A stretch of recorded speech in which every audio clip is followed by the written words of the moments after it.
एक अघि चाहिँ 5 खाल थियौँ, अहिले चाहिँ भक्तपुर आइपुग्यो। यहाँ ट्याक्क यताउतापट्टि साँगा, यहाँ महादेवको मूर्ति हुनुहुन्छ यहाँनेरि। खोइ देखिएन क्या हो, अँधेरो पो अलिकति अँधेरो, अलिअलि देखिरहेको छ यही सेतै। ट्याक्क महादेवको मूर्ति।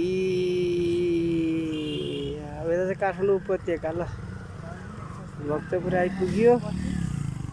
ठक्कै यो मेरो भदा केटा चस्मा लाछ, उदयपुरतिर जाने भनेर, घुम्नै जानु भनेर आछ। यिनलाई पनि लिएर आएको छु। यो चाहिँ भित्र बनेपाको नाला जाने बाटोबाट सिधा ट्याक्क सिद्धली बाटो यता आइन्छ।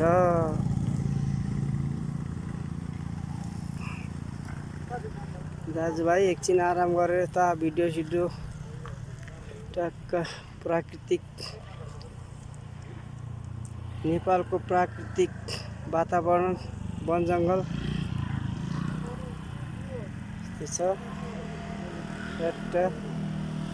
यता भक्तपुर, यता पर चाहिँ देखिरहेको चाहिँ काठमाडौँ उपत्यका भनेको पनि काठमाडौँ उपत्यकाभित्रै पर्छ।